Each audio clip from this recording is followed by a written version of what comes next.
Let me begin with Washington. Norman Flat-Barnes, our geopolitical correspondent based in Washington, who covers White House, Oval Office, Congress and Senate as well. Let me tell you the updates first. Russia-Ukraine war. Diplomatic friction continues. Putin claimed an understanding was reached with Trump at their Alaska summit regarding ending the Ukraine conflict. Though Russia continues its offensive in response, US officials are preparing further sanctions. My question to you, Norman, is despite claims of a peace understanding between Putin and Trump, Russia continues its offensive. How credible are these peace efforts? Mr. Norman? Yes, good morning from Washington. Good morning.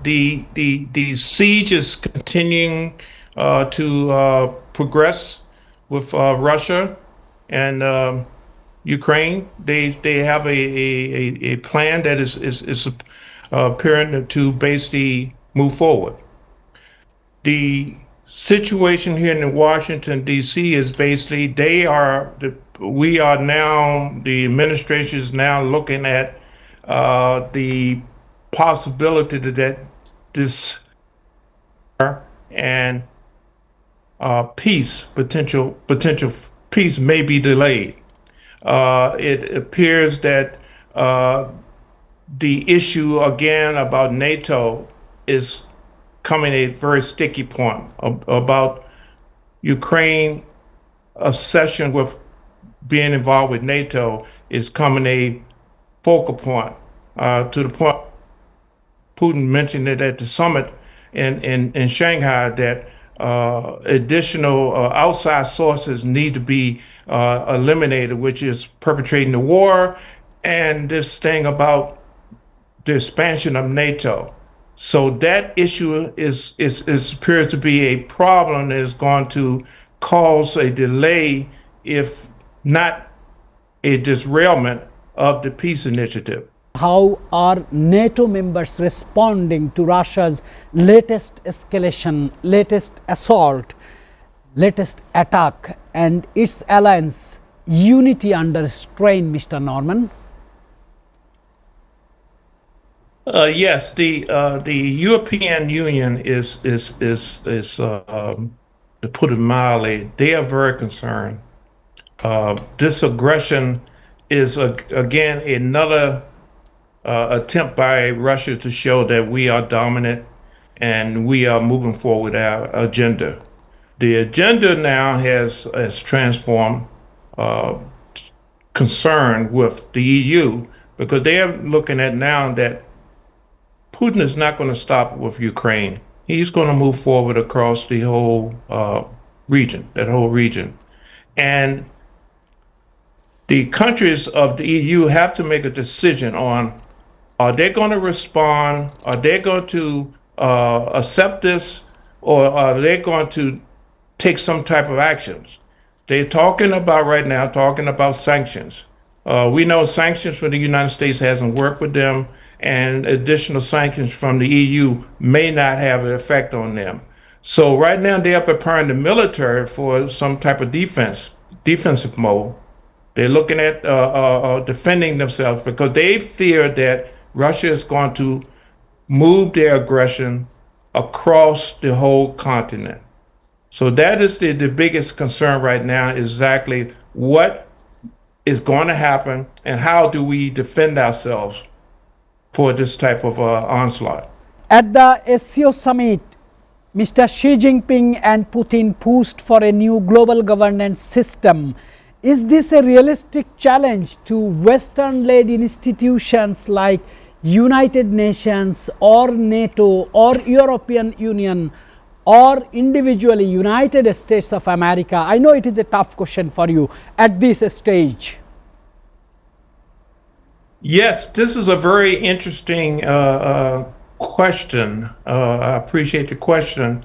And from my observation, it appears to be very valid.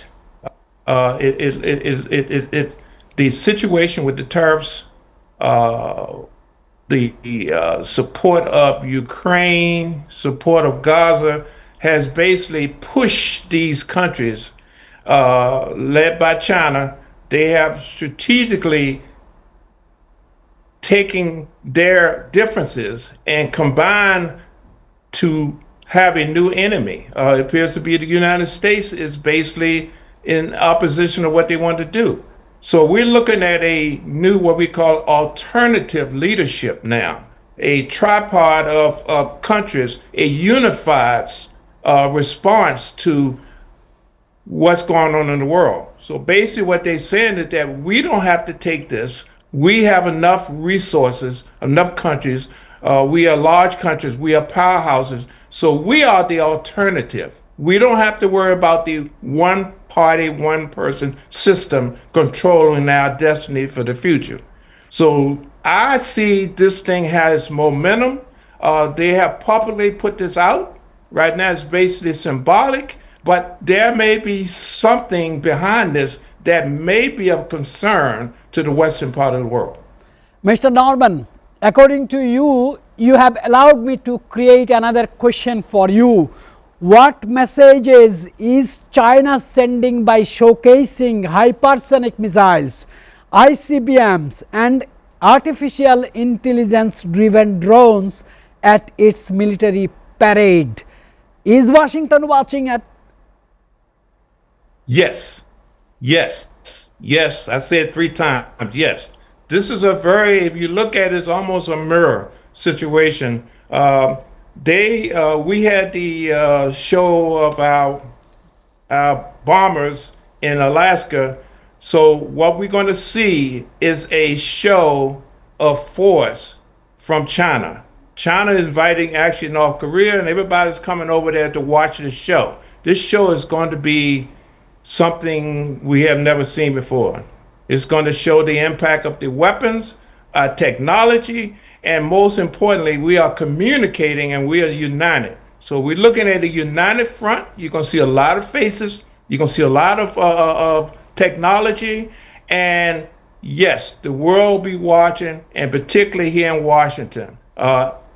Let's see. Well, I could definitely ask Mr. Norman Floyd Barnes, who is in America, if America would to leave themselves out from Ukraine and Russia, do you think that it would be up to Recep Tayyip Erdogan's Turkey to once again carry forward these negotiations? I'm sure that you know that they were trying to host both of these leaders. My response is one of well, I consider the efforts put upon the United States by Russia with the aggression and with the constant pressure on the United States is to convince Ukraine to surrender. They're putting pressure on it. Matter of fact, he's getting pressure from from the people itself. They're considering that we do not approve of exactly what you're doing. Only 51% of actually 40% of the United States approve total of what he's doing so far up to the work. What type of how he's running the country, how he's dealing with world issues. The tariffs issue, 51% of the United States say he's gone too far. Too far. It's causing a lot of stuff going on. We have protests all over the United States yesterday, and they are not happy. The people are not happy the way things are happening. They think that basically he's pushing too far. He's causing internal problems, external problems, and he's not helping the situation. He's making it worse, and the people feel that they will suffer from this globally.